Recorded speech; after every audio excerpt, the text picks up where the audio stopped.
What if forgetting was not a weakness of the human mind, but a function built into it?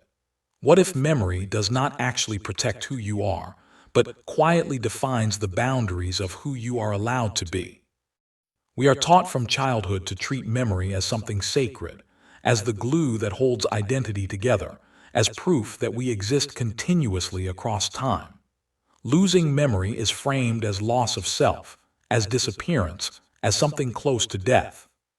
But what if that belief itself is part of the mechanism? In the previous layer of this exploration, time revealed itself not as a neutral flow, but as a container, a structure that moves consciousness forward in a single direction, preventing it from folding back into itself. Time was not the prison wall, but the corridor. Now comes a more unsettling realization. If time is the container, then memory is the locking system inside it. Memory is what tells you who you have been, what you have suffered, what you failed to become, and therefore what you must continue to be. Memory does not need to restrain you physically. It does not need bars or guards or visible chains. It works far more efficiently than that. It convinces you that your past experiences, your labels, your wounds, and your accumulated stories are identical with your being. Once you accept those remembered narratives as yourself, the structure no longer needs to enforce anything. You wake up each day already pre-trained, already oriented, already confined by what you believe you are. Sit with that discomfort for a moment. Because if this is true, then the question is no longer why reality feels restrictive. The question becomes something far more dangerous. What if you are not trapped by time at all, but by what you remember about yourself? And what would happen if you forgot the right things? Memory feels sacred because it gives the impression of continuity. It stitches together scattered moments into a single narrative and tells you, this is still you. Your name, your childhood, your successes, your failures, your wounds, your beliefs, all of them are held together by remembrance. Without memory, the sense of a stable self appears to dissolve, and that possibility terrifies the human mind. So memory becomes something we protect instinctively, even reverently, as if guarding it is the same as guarding our existence. Identity is built almost entirely out of memory. When someone asks who you are, you do not point to awareness itself, you recall a story. You remember where you were born, what you studied, what you love, what hurt you, what you overcame. These remembered fragments form a portrait that feels solid, even though it is constantly being updated. Memory convinces you that there is a consistent me moving through time, unchanged at its core, even as everything around it shifts. History deepens this attachment. Collective memory tells societies who they are supposed to be. Nations, religions, families, and cultures survive by repeating stories about their past, reinforcing a shared sense of identity across generations. Trauma becomes sacred memory as well, something that must never be forgotten, because forgetting feels like betrayal. Achievement joins the structure too. What you have accomplished becomes proof of worth, stored in memory like a permanent record. Together, these elements create a continuous self-image that feels necessary for survival. But here is where suspicion begins to creep in. If memory creates the self, then the self is not something discovered, it is something maintained. And anything that must be constantly maintained can also be controlled. A fixed self is predictable. It reacts in familiar ways. It can be rewarded, threatened, shamed, and motivated using the same remembered patterns over and over again. Stability feels comforting to the individual, but it is extremely useful to systems that rely on order. This is why ancient Gnostic thinkers approached remembrance with caution rather than reverence. They did not see identity as something sacred that needed preservation at all costs. They saw it as something provisional, something imposed after descent into the material order. From that perspective, memory was not a pure record of truth, but a structure that kept the soul aligned with a specific role inside a larger system. If the self is held together by memory, then memory is not neutral. It becomes the mechanism that convinces consciousness to stay in its assigned shape. And once that possibility is seen, trust in memory begins to weaken, not because memory is false, but because it may be serving something other than your freedom. In Gnostic cosmology, the soul does not fall into the world because it is sinful, broken, or deserving of punishment. It falls because something far more subtle occurs.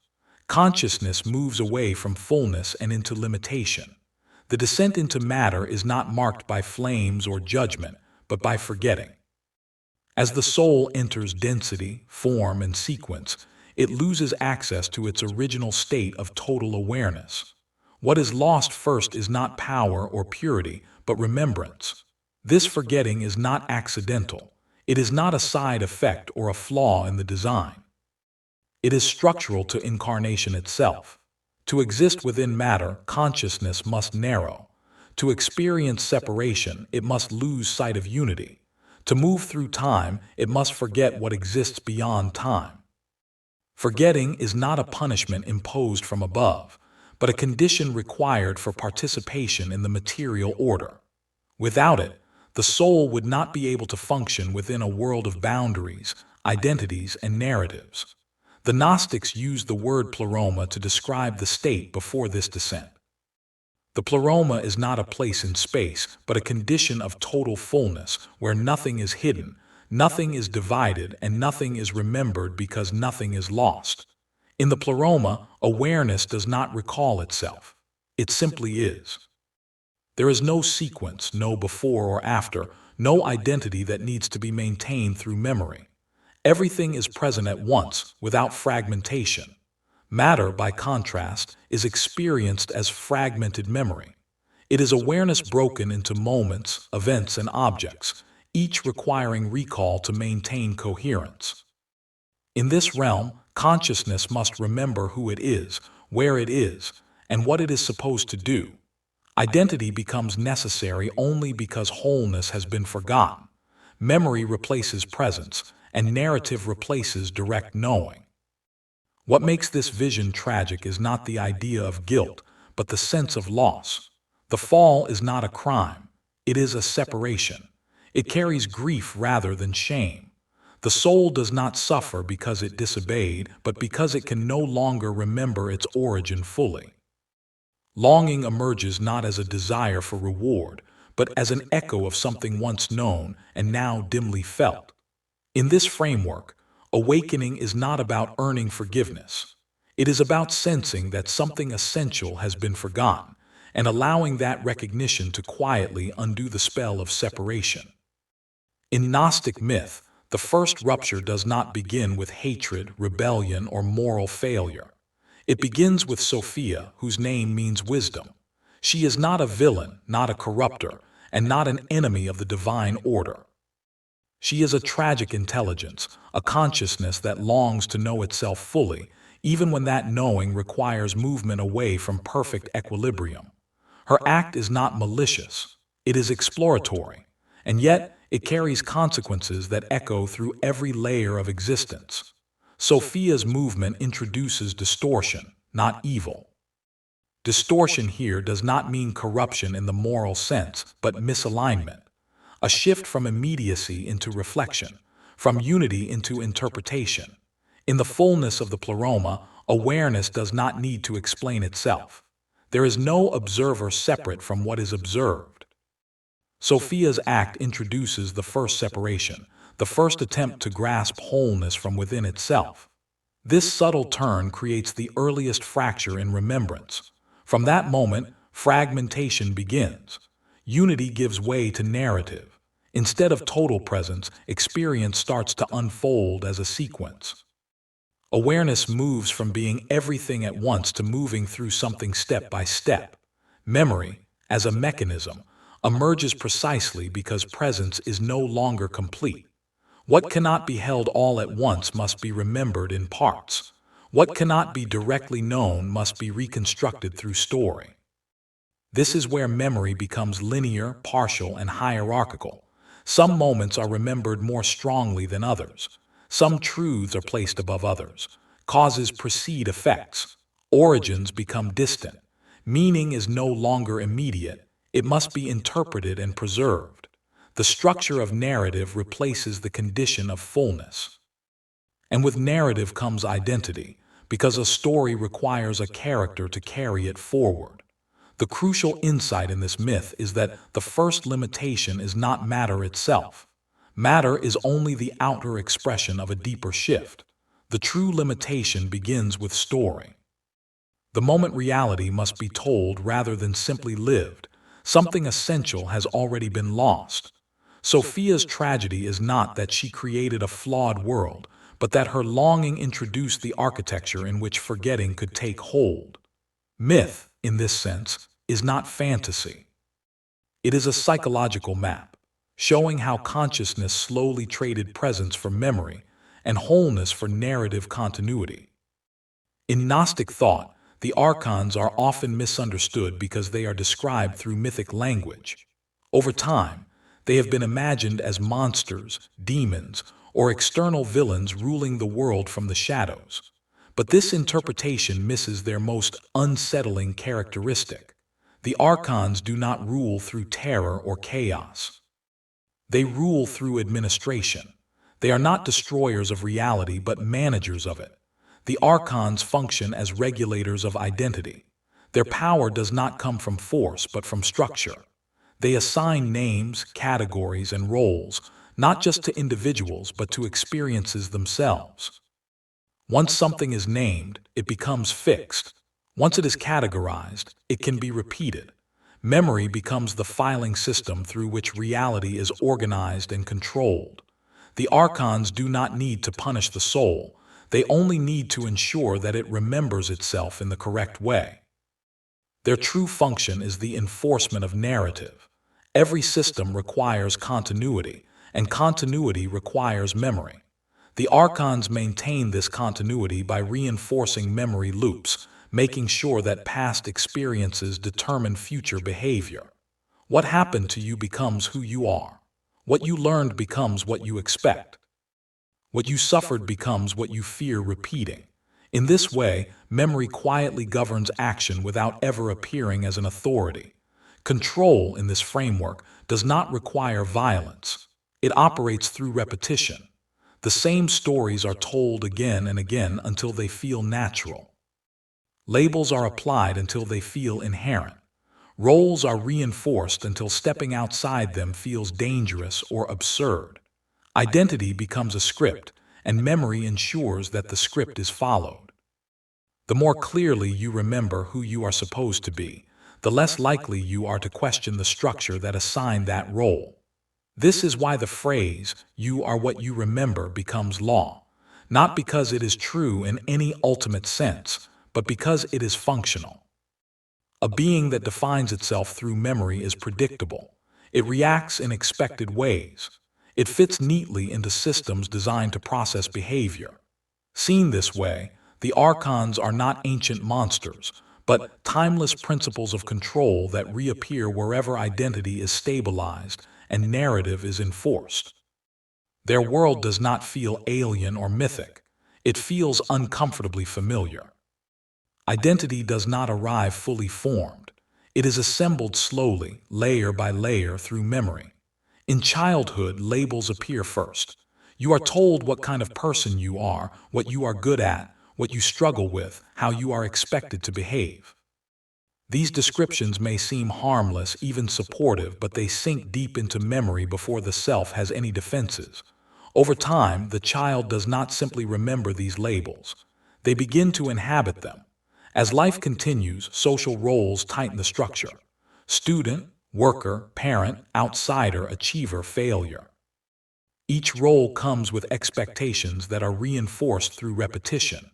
The more often a role is performed, the more natural it feels. Memory preserves these patterns and presents them as personality, even though they began as responses to circumstance. The self slowly becomes an archive of adapted behaviors. Trauma seals the cage more firmly than anything else. Painful experiences imprint themselves with unusual intensity, returning again and again through memory. What hurt once is anticipated everywhere. The mind reorganizes itself around avoidance and defense. Over time, the trauma is no longer something that happened. It becomes something you are. Memory freezes the moment of injury and carries it forward, long after the original threat has passed. Success and failure reinforce the same structure.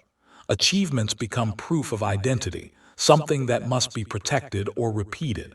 Failures become limits that feel permanent.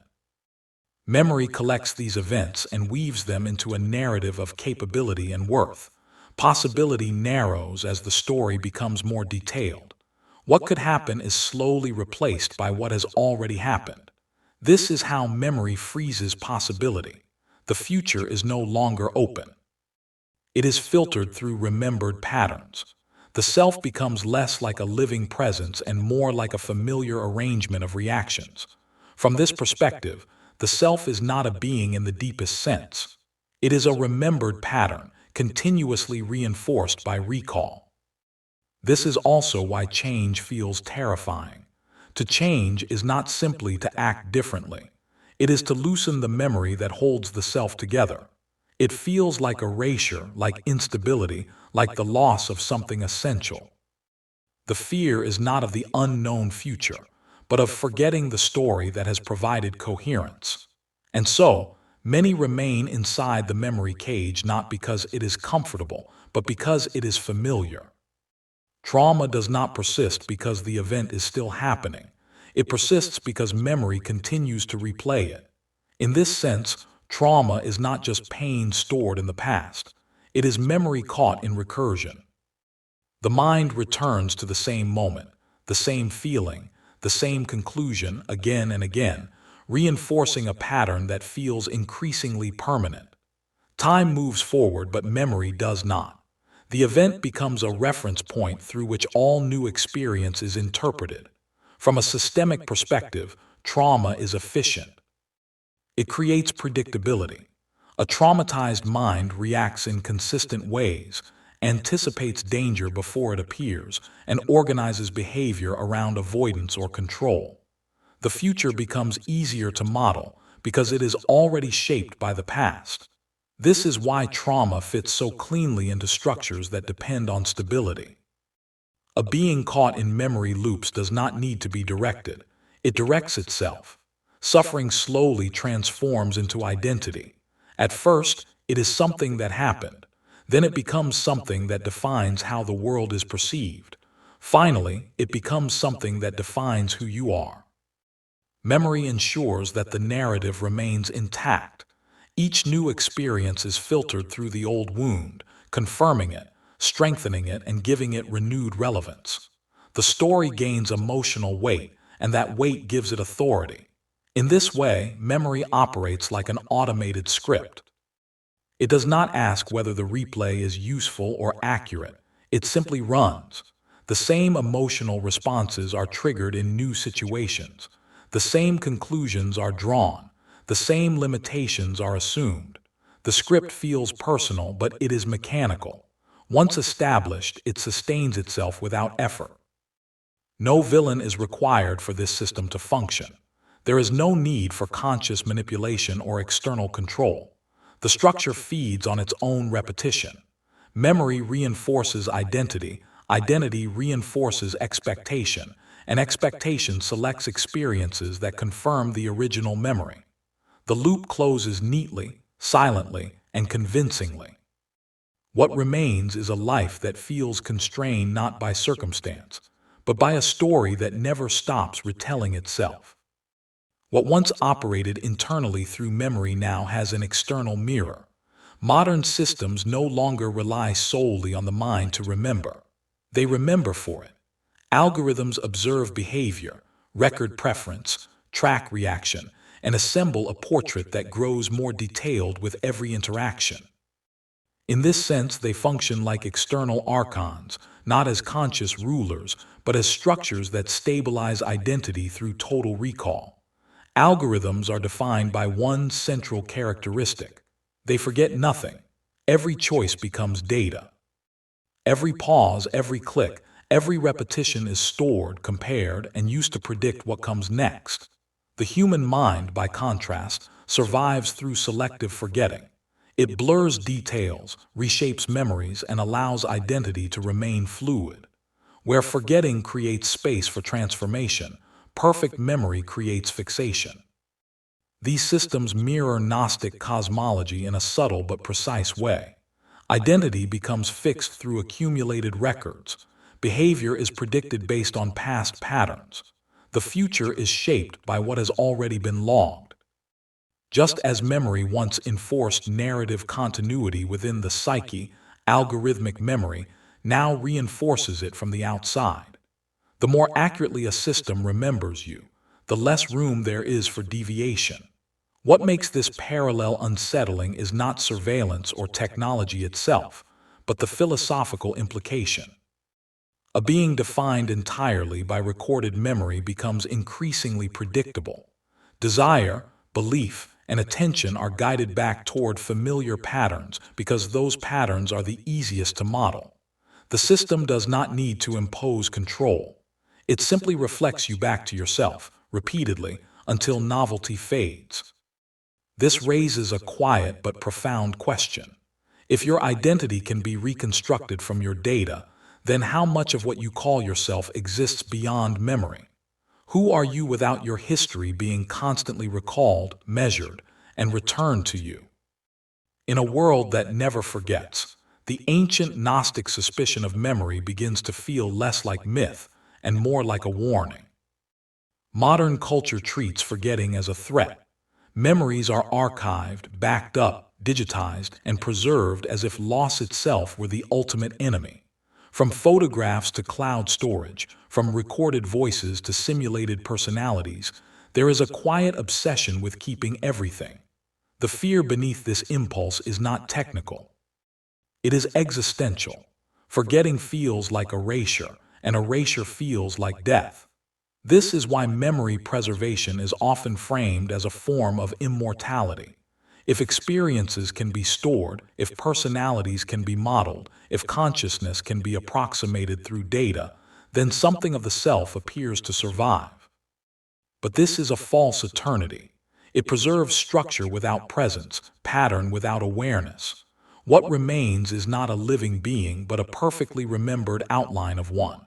In this sense, advanced artificial intelligence represents the ultimate archonic dream, a system that never forgets, never decays, and never loses continuity.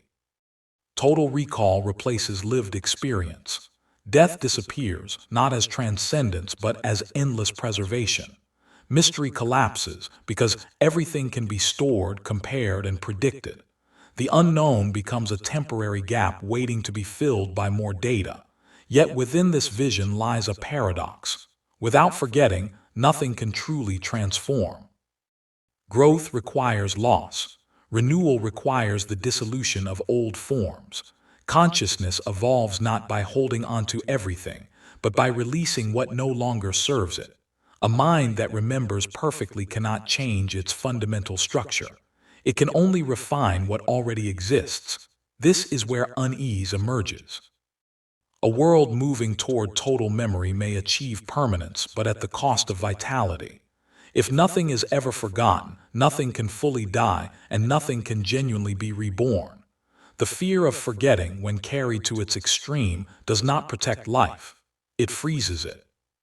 And in that stillness, the ancient Gnostic warning echoes quietly, reminding us that eternal memory is not the same as eternal being. At this point, an important distinction must be made, because not all forgetting is the same.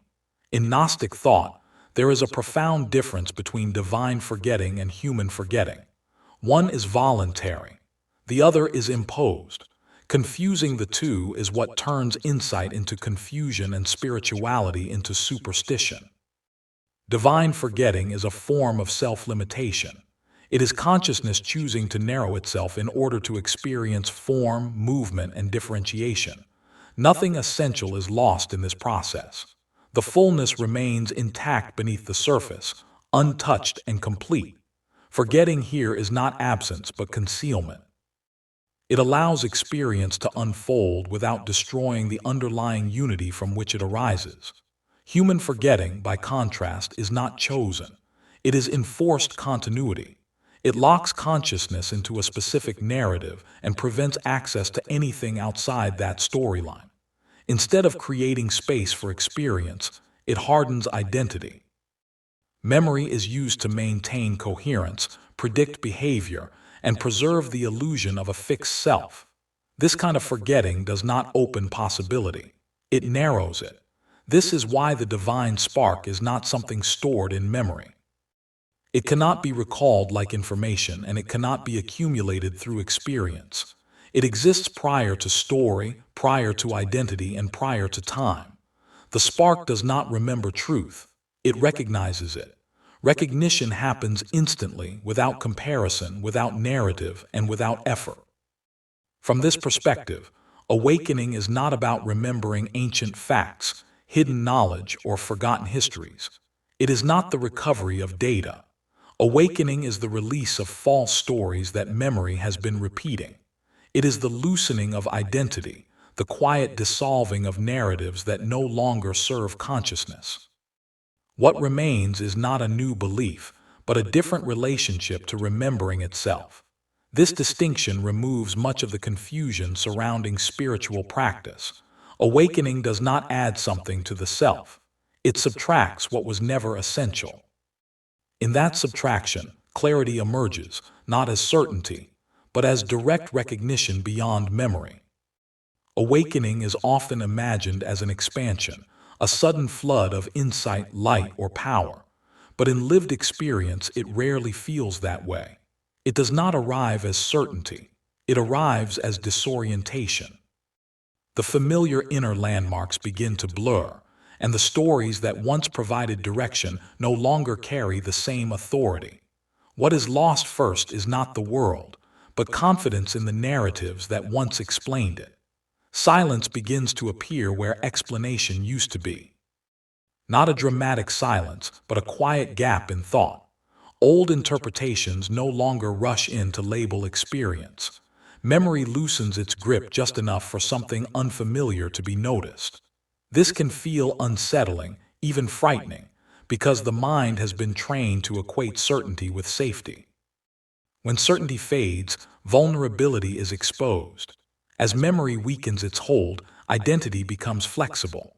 Reactions that once felt automatic are no longer inevitable. Roles feel less rigid. Emotional patterns lose some of their urgency.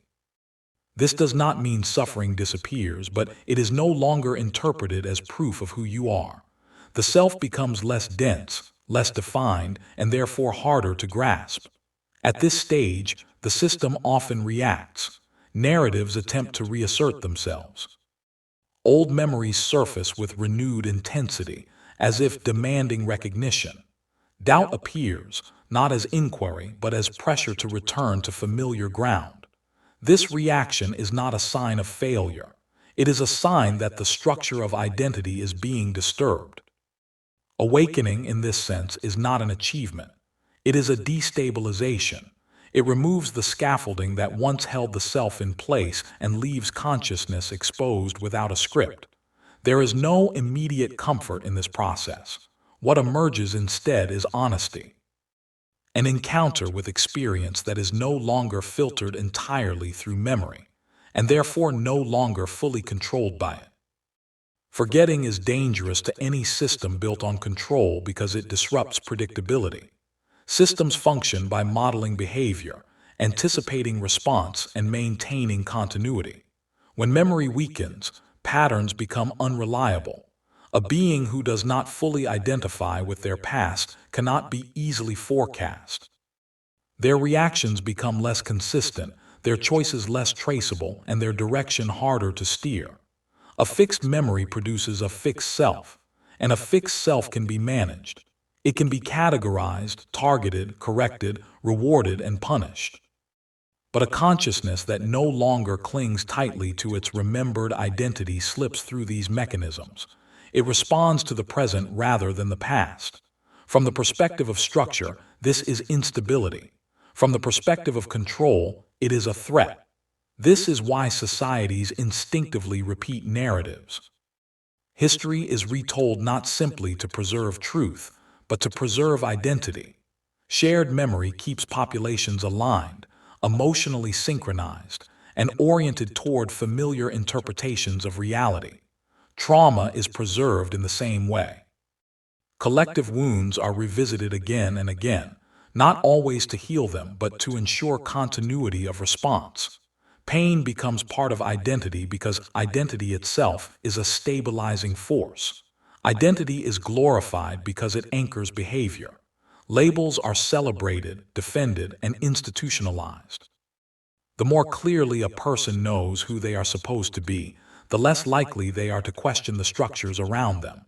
Forgetting, in contrast, introduces ambiguity. It dissolves certainty and loosens allegiance to inherited stories. From this perspective, resistance to forgetting is not moral or malicious. It is structural.